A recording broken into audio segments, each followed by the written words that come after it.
প্রিয়াঙ্কা এবং রিয়া দুই বউ তাদের শাশুড়ি মা স্বপ্না দেবী, শ্বশুরমশাই অমলবাবু এবং তাদের স্বামী পিয়াস ও সৌম্যর সঙ্গে বাস করে। প্রিয়াঙ্কার ছোট যা অর্থাৎ বাড়ির ছোট বউ রিয়া ভীষণই অলস প্রকৃতির ছিল। সে কোনো রকম ভাবে বাড়ির যাবতীয় কাজকর্ম করতে চায় না, সবসময় সে বিভিন্ন রকমের অজুহাত দেখায়, আর সেই জন্য বাড়ির সকলেই তার প্রতি বিরক্ত বোধ করে। রিয়া সকালবেলা ঘুম থেকে উঠে জিমে চলে যায় আর বাড়িতে এসে ব্রেকফাস্ট করে এবং তারপর সারাদিন ধরে খাটের উপর শুয়ে শুয়ে পা নাড়ায় এবং ফোন ঘাটে। আর যখনই তাকে কোনো কাজ করতে বলা হয় সে নাক বেঁকাতে শুরু করে। সেই জন্য তাদের বাড়িতে প্রতিনিয়ত অশান্তির সৃষ্টি হয়। এমনই একদিন, আমি সকাল থেকে সবার জন্য রান্না করছি, বাড়িঘর পরিষ্কার করছি, আর তুমি জিম থেকে বাড়িতে এসে রিলস দেখছো, সোফার উপর বসে বসে পপকর্ন খাচ্ছো। তোমার কি একটু আমার সঙ্গে কাজ করতে ইচ্ছা করে না রিয়া? হ্যাঁ, কাজ করতে ইচ্ছে করবে না কেন? আসলে আজকে জিমে আমার লেগ ডে ছিল, তাই আমার পায়ে ভীষণ ব্যথা। আমি বেশি হাঁটাচলা করতে পারছি না, তাই আজকে আমি কাজ করতে পারলাম না। ভারী ভারী লোহা তুলে এসে কাজ করার ইচ্ছা হয় না গো। বেকার কথা বলো না, তুমি একটা বাড়ির বউ, সেটা তুমি ভুলে যাচ্ছ। তুমি যদি সারাদিন আরাম করতে চাইতে আর জিম করতে চাইতে তাহলে তো বাপের বাড়িতেই থাকতে পারতে। বেকার বেকার বিয়ে করে এই বাড়িতে আসলি কেন? তোমার জন্য আমাদের বিপদ হয়েছে। 2 দিন ধরে কাজের দিদি আসছে না, গোটা বাড়ির কাজ আমাকে সামলাতে হচ্ছে। আর তোমাকে যখনই কোনো কথা বলছি তুমি উল্টোপাল্টা কথা বলছো। কাজের দিদি আসছে না সেটা কি আমার দোষ? আর শোনো, তোমার যদি কাজ করতে ইচ্ছা না হয় তাহলে তুমি কাজ করো না। শাশুড়ি মা রান্না বান্না, ঘর মোছা, ঘর ঝাড়ু দেওয়া সবকিছু করে নেবে। উফ, আমার আর কথা শুনতে ভালো লাগে না। অন্যদিকে প্রিয়াঙ্কা ঘর বাড়ি মুছে পরিষ্কার করে দুপুরবেলা রান্না বান্না করবে বলে রান্নাঘরে চলে যায়। তখন স্বপ্না দেবী তার কাছে আসে। বড় বৌমা, আজকে আমার 2 ছেলে অফিসে যাওয়ার সময় বলে গেছে যে ফ্রাইড রাইস আর চিকেন কষা রান্না করতে, তাই তুমি যখন রান্নাঘরে এসেছো তুমি খাবারগুলো রান্না করে নাও। হ্যাঁ মা, ঠিক আছে, সে না হয় আমি রান্না করে নেব, কিন্তু আপনার ছোট বৌমা কি করবে শুনি? আমি রান্না করব আর ও আমার ঘাড়ে উঠে বসে বসে খাবে? সেটা তো হতে পারে না। তাই জন্য আমি আপনাকে এখন থেকেই বলে দিচ্ছি, আমি কিন্তু রাত্রিবেলা রান্না করতে পারবো না। আর দুপুরবেলা যা বাসন থাকবে সব কিন্তু আপনার ছোট বৌমাকেই মাজতে হবে। আচ্ছা ঠিক আছে, আমি ছোট বৌমাকে বলে দেব। এই বলে শাশুড়ি মা সেখান থেকে চলে যায়। আর প্রিয়াঙ্কা সবার জন্য গরম গরম ফ্রাইড রাইস এবং চিকেন কষা রান্না করে। দুপুরবেলা যখন সবার খাওয়ার সময় হয় তখন সবাই মিলে খাওয়া দাওয়া করতে বসে পড়ে। কিন্তু ছোট বৌমা খাট থেকে নেমে খাবারের টেবিল পর্যন্ত আসতে চায় না। সে তার পায়ে ব্যথার অজুহাত দেখাতে থাকে। দিদি, আমার খাবারের প্লেটটা আমার ঘরে দিয়ে যাও তো, আর তার সঙ্গে 1 গ্লাস জল দিও, কারণ আমার আর খাট থেকে নামতে ইচ্ছে করছে না। রিয়ার কথা শুনে প্রিয়াঙ্কা তার ছোট জায়ের খাবার নিয়ে তাকে দিতে যায়। আর রিয়া খাটের উপর বসে বসে ফ্রাইড রাইস এবং মাংস কষা খেতে শুরু করে। স্বপ্না দেবী যখন খাওয়া দাওয়া হয়ে যায় আর সে ছোট বৌমার ঘরে আসে, তখন সে দেখে যে তার ছোট বৌমা বিছানার উপর ফ্রাইড রাইস এবং মাংসের ঝোল ফেলে রেখেছে। আর যা দেখে স্বপ্না দেবী খুবই রেগে যায়। তোমার কোনো ঘৃণা পিত্তি বলে জিনিস নেই, তাই না বৌমা? আমার বাড়ির অমঙ্গল মঙ্গল সবকিছু তুমি বিসর্জন দিয়ে দিচ্ছ। বাড়ির বউ হয়ে তুমি কিভাবে খাটের উপর বসে খাবার খেতে পারো? পুরো খাট নোংরা করে দিয়েছো, তার পাশে আবার শুয়ে আছো। ছি ছি ছি ছি। খাটের উপর খাবো তাতে আবার অমঙ্গল মঙ্গলের কি আছে মা? বিদেশে সবাই ঠান্ডার জন্য বাইরে বেরোয় না, আর ওরা সবাই খাটের উপরেই খাওয়া দাওয়া করে। এই তো আজকে আমি ফেসবুকে একটা ভিডিও দেখলাম, তাই আমি ভাবছি আজ থেকে প্রত্যেকদিন আমি খাটের উপর বসেই খাওয়া দাওয়া করব। হ্যাঁ, তুমি বিছানার উপর বসে খাবে, আর বিছানার চাদর নোংরা হলে কে পরিষ্কার করবে? কেন, দিদি করবে। এমনিতেই তো দিদি সারা বাড়ির জামা কাপড় ধুয়ে দেয়, তাই এক্সট্রা একটা চাদর পরিষ্কার করলে দিদির কোনো অসুবিধা হবে না। রিয়া এরকম মুখে মুখে তর্ক করলে স্বপ্না দেবী ভীষণ পরিমাণে রেগে যায়, কারণ যে মহিলা কাজ করার বেলায় অষ্টরম্ভা সে একেবারে তর্ক করার বেলায় এগিয়ে থাকে। তাই স্বপ্না দেবী একেবারেই তার ছোট বৌমাকে পছন্দ করতে পারে না। এমন সময় শাশুড়ি মা তার ছোট বৌমাকে রাত্রিবেলা বাসন পরিষ্কার করার জন্য এবং রান্নাবান্না করার কথা বলে, কিন্তু রিয়া শাশুড়ি মায়ের কথার প্রতি উত্তরে কিছুই বলে না। কিন্তু রাত্রিবেলা যখন সবাই খাবার খেতে আসে, কি ব্যাপার মা, কখন থেকে খাবার খাবো বলে অপেক্ষা করছি, আপনার ছোট বৌমা এখনো রান্না করে খাবার নিয়ে আসতে পারলো না? অনেকক্ষণ থেকেই তো আমি রিয়াকে দেখতেও পাচ্ছি না। সেটাই তো, আমি তো দুপুরবেলা ওকে ভালো মতো বুঝিয়ে দিয়েছিলাম যে রাত্রিবেলা আমাদের জন্য পরোটা আর আলুর দম রান্না করতে, আর ও তো রাজিও হয়েছিল, কিন্তু এখনো খেতে দিল না কেন বুঝতে পারছি না। চলো বৌমা, একবার রান্নাঘরে গিয়ে দেখে আসি ও কি করছে। এই বলে প্রিয়াঙ্কা এবং তার শাশুড়ি মা রান্নাঘরে গিয়ে দেখে যে রান্নাঘরে রিয়া নেই, বরঞ্চ প্রিয়াঙ্কা যেভাবে দুপুরবেলা রান্নাঘর পরিষ্কার করে রেখে গিয়েছিল রান্নাঘরের অবস্থা ঠিক একই রকম থাকে।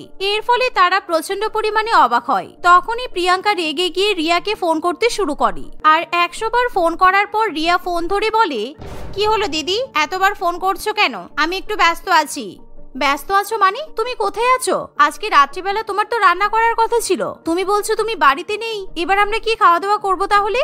আমার ছোটবেলার বান্ধবী 2 দিনের জন্য বিদেশ থেকে ফিরেছে, তাই আমি ওর সঙ্গে দেখা করতে এসেছি। ডিনার করে তারপরেই আমি বাড়ি ফিরবো। কিন্তু আমি তোমাদের জানাতেই ভুলে গেছি, আমি আজকে রান্না বান্না করতে পারবো না গো। তোমরা আজকে মুড়ি বাতাসা খেয়ে নাও। এই বলে রিয়া ফোন রেখে দেয়। আর প্রিয়াঙ্কা যখন শাশুড়ি মাকে মুড়ি বাতাসা খাওয়ার কথা বলে তখন স্বপ্না দেবী তার ছোট বৌমার উপর প্রচন্ড পরিমাণে রেগে যায়, কিন্তু তাদের আর কিছু করার থাকে না। তাই সেদিন রাত্রিবেলা প্রিয়াঙ্কা আবার সকলের জন্য রান্না বান্না করে আর রিয়া নিজের মতো বাড়িতে এসে ঘুমিয়ে পড়ে। এভাবেই আরো কিছুদিন কাটে। একদিন, আমার আর খাটতে ভালো লাগছে না, আমি বরঞ্চ 2 দিনের জন্য বাপের বাড়িতে চলে যাই, তাহলে একটু আরাম করতে পারবো। আর এই বাড়ির ছোট বউ ভালো করে বুঝতে পারবে কত ধানে কত চাল। ওকে বিনা টাকায় আমাকে চাকরানি পেয়েছে নাকি? যখন যা বলবে তাই করতে হবে। এই বলে প্রিয়াঙ্কা তার শাশুড়ি মায়ের কাছ থেকে অনুমতি নিয়ে বাপের বাড়িতে চলে যায়। আর রিয়া যখন জানতে পারে তার বড় যা বাড়িতে নেই, সে বাপের বাড়িতে গেছে, তখন রিয়া খুবই ভয় পেয়ে যায়, কিন্তু তার কাছে কিছু করার থাকে না। এমন সময় শাশুড়ি মা রিয়ার কাছে এসে রান্না বান্না করার কথা বলে। রান্নাঘরে রান্না করতে এসেছি মানে সবাইকে 14 পদে রান্না করে গিলাতে হবে তার কোনো মানে নেই। আমি এদেরকে সকাল বিকাল 2 বেলায় ম্যাগি রান্না করে খাইয়ে দেব। মাইক্রো ওভেন আছে, ম্যাগি মশলা দিয়ে ম্যাগি বসিয়ে দেব, ব্যাস ম্যাগি রেডি হয়ে যাবে। এই বলে রিয়া সবার জন্য ম্যাগি বানায়। আর সে যখন বাড়ির সবাইকে সেই ম্যাগি খেতে দেয় তখন বাড়ির প্রত্যেকে প্রচন্ড পরিমাণে অবাক হয়, কারণ এরকম দুপুরবেলায় ম্যাগি খেয়ে কারোরই পেট ভরে না। এমনকি রাত্রিবেলাতেও রিয়া আবার সবার জন্য ম্যাগি রান্না করে। এ কি ছোট বৌমা, তুমি 2 বেলায় ম্যাগি রান্না করলে কেন? এরকম ম্যাগি খেয়ে থাকা যায় নাকি? আমাদের তো পেটে ম্যাগির গাছ উঠে যাবে এবার। দেখুন, আপনাদের পেটে ম্যাগির গাছ উঠলে যদি অসুবিধা হয় তাহলে আপনারা নিজেদের মতো ডাল ভাত রান্না করে নিন, কারণ আমার পেটে যদি ম্যাগির গাছ ওঠে আমার কোনো অসুবিধা নেই, তাই আমি ম্যাগিই খাবো। আর আপনি ভালো করেই জানেন আমি ম্যাগি ছাড়া অন্য কিছু রান্না করতেও পারি না। তোমাকে যখন তোমার মা বাবা রান্না বান্না শেখায়নি তাহলে আমার সাথে তোমার বিয়ে দিলে কেন? সবসময় বড় বৌদিকে রান্না বান্না করিয়ে নেবে, এটা তো চলবে না, তাই না? আর আমি মোটেও ম্যাগি খাবো না। চুপ করো, বেশি বড় বড় কথা বলবে না। যখন আমাকে বিয়ে করতে গিয়েছিলে তখন তোমরা কি বলেছিলে? আমি বাড়ির বউ নই, বরঞ্চ বাড়ির মেয়ে হয়ে থাকবো। তাহলে তোমাদের বাড়ির মেয়ে যদি তোমাদেরকে ম্যাগি রান্না করে খাওয়াই তাতেও অসুবিধা? আর তোমার বড় বৌদি রান্না বান্না করতে পারে বলেই তো সবকিছু রান্না করে। এই বলে রিয়া নিজের ম্যাগি নিয়ে ঘরে চলে যায়। আর স্বপ্না দেবী না পেরে রাত্রিবেলা বড় বৌমার কাছে ফোন করে কান্নাকাটি করতে শুরু করে। আর প্রিয়াঙ্কা তার শাশুড়ি মায়ের চোখে জল সহ্য করতে না পেরে পরের দিন সকালবেলাতেই আবার শ্বশুর বাড়িতে ফিরে আসে। এর ফলে রিয়া তার বড় জাকে দেখে খুবই খুশি হয়, কিন্তু সেদিন থেকে রিয়া আবার হাতে ব্যথার নাটক করতে শুরু করে। রিয়া, আমাদের মালতী কাকিমা ওনার বাড়িতে নিমন্ত্রণ করেছে, ওনার মেয়ের আশীর্বাদ, তাই আজকে সন্ধ্যাবেলা আমাদের নিমন্ত্রণ খেতে যেতে হবে। তুমি সময় মতো তৈরি হয়ে নিও। আচ্ছা আচ্ছা ঠিক আছে, ভালোই হয়েছে, অনেকদিন নিমন্ত্রণ পাইনি, আজকে অনেকদিন পর একটা নিমন্ত্রণ পেয়েছি, সুন্দর করে সেজেগুজে খেতে যাব।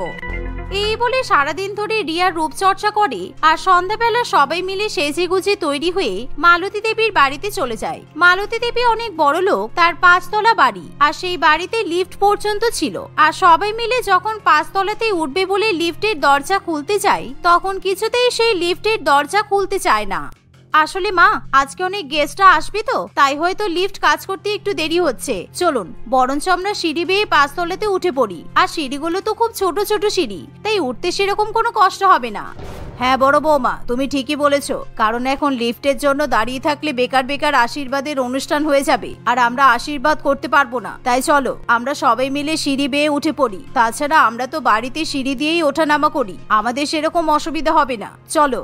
এই বলে সবাই যখন সিঁড়ি দিয়ে উঠতে যাবে তখন রিয়া কিছুতেই সিঁড়িতে উঠতে চায় না, কারণ তার সিঁড়ি দেখে গায়ে জ্বর আসে। তাই রিয়া লিফটের কাছেই দাঁড়িয়ে থাকে। না না, আমি এতগুলো সিঁড়ি বেয়ে উঠতে পারবো না, পাগল নাকি? এত সুন্দর মেকআপ করে এসেছি, শাড়ি পরে এসেছি, এখন যদি সিঁড়ি দিয়ে উপরে উঠি তাহলে আমার সব মেকআপ গরমে গলে যাবে। আমি কিছুতেই সিঁড়ি দিয়ে উঠবো না, তোমরা উঠে যাও, এক্ষুনি লিফট চলে আসবে, আমি লিফটে করে উপরে চলে যাব, তারপর তোমাদের জন্য অপেক্ষা করব। সত্যি বাবা, আমি অনেক ধরনের মানুষ দেখেছি, কিন্তু তোমার মতো অলস মহিলা একটাও দেখিনি। তোমার মেকআপ গলে যাবে বলে তুমি সিঁড়ি বেয়ে উপরে উঠবে না, এটা মোটেও আসল কারণ না। সিঁড়ি বেয়ে উপরে উঠলে তোমার এই কোমর নরম নরম তুলোর মতো পা বেঁকে যাবে, তাই তুমি সিঁড়িতে উঠবে না। এই শোনো, নিমন্ত্রণ বাড়িতে এসে আমার পায়ে পা লাগিয়ে ঝগড়া করবে না। যাও তোমরা উঠে যাও, আমি আমারটা বুঝে নেব। এই বলে রিয়া লিফটের সামনে অপেক্ষা করে। অন্যদিকে সবাই মিলে সিঁড়ি বেয়ে উপরে উঠতে শুরু করে।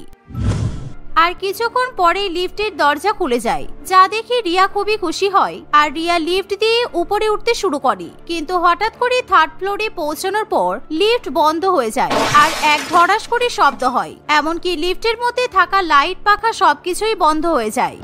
একই হঠাৎ করে লিফট এরকম অন্ধকার হয়ে বন্ধ হয়ে গেল কেন? কি হবে এবার? আমার ভীষণ ভয় করছে। সবার সঙ্গে সিঁড়ি দিয়ে উপরে উঠলেই ভালো হতো। আমি হিন্দি সিনেমাতে দেখেছি এরকম লিফট বন্ধ হয়ে যায় আর তারপর ভূত এসে হিরোইনকে ধরে নিয়ে চলে যায়। এবার যদি ভূত আসে তাহলে কি হবে? আমি তো মরে যাব। এভাবেই রিয়া প্রচন্ড পরিমাণে ভয় পেয়ে যায় আর সে লিফটের মধ্যে চিৎকার চেঁচামেচি করতে শুরু করে। সে লিফটের দরজাতে ধাক্কা মারলেও লিফট খুলতে চায় না। অন্যদিকে তার শ্বশুরবাড়ির লোকেরা উপরে উঠে রিয়ার জন্য অপেক্ষা করে, কিন্তু কিছুতেই রিয়া সেখানে গিয়ে পৌঁছাতে পারে না। এর ফলে প্রিয়াঙ্কা এবং তার পরিবার বিষয়টা মালতী দেবীকে জানালে মালতী দেবী খোঁজ নেয় যে লিফট খারাপ হয়ে গেছে। আসলে আজকে আমাদের বাড়িতে লোকজন বেশি, তো তাই লিফটে অনেক প্রেসার পড়েছে, তাই হয়তো লিফট খারাপ হয়ে গেছে। তোরা চিন্তা করিস না, আমি এক্ষুনি ওয়াচম্যানকে বলছি, ও দেখছে কি করা যায়। এই বলে মালতী দেবী ওয়াচম্যানকে বিষয়টা জানায় আর ওয়াচম্যান অনেক কষ্ট করে লিফট ঠিক করার ব্যবস্থা করে। তবে সেই লিফট ঠিক করতে প্রায় 2 ঘন্টা সময় লেগে যায়। আর ততক্ষণে রিয়ার অবস্থা খারাপ হয়ে যায়, তার মেকআপ গলে একেবারে জল হয়ে যায়। আর রিয়া যখন সেই লিফট থেকে বাইরে বেরিয়ে আসে তখন তার চোখ থেকে কাজল গলে গলে পড়ে আর মুখ থেকে মেকআপ খসে পড়ে যায়। রিয়া, তুমি ঠিক আছো তো? এ বাবা, তোমার একই অবস্থা হয়েছে। আমার মনে হচ্ছে তোমার শরীর খারাপ করবে। চলো আমরা এক্ষুনি বাড়ি ফিরে যাব। তুমি ভয় পেয়ে গেছো বলো? আমার ভীষণ ভয় করছে। আজকে আমি 2 ঘন্টা ধরে যা ভয় পেয়েছি, এর আগে কখনো আমার সঙ্গে এরকম হয়নি। আমি যদি তোমার কথা শুনে সিঁড়ি দিয়েই উঠতাম আর লিফট ব্যবহার না করতাম তাহলে আজকে আমার এরকম হতো না। আমার মনে হচ্ছিল আমি মরেই যাব। না না, এসব বলো না। দেখেছো, এই জন্যই বলা হয় বড়দের কথা শোনো। ঠিক আছে, এখন বাড়ি চলো। এই শুনে মালতী দেবী তাদের খাবার পার্সেল করে দেয় আর প্রিয়াঙ্কা এবং তার পরিবারের সবাই বাড়িতে ফিরে যায়। তবে রিয়া সেদিন যে পরিমাণ ভয় পেয়েছিল সেই ভয়ের চোটে পড়ে রিয়া তার অলসতা ছেড়ে দেয়। এখন সে তার বড় জায়ের সঙ্গে মিলেমিশে কাজকর্ম করে। এর ফলে সবাই হাসি খুশি সংসার করতে থাকে।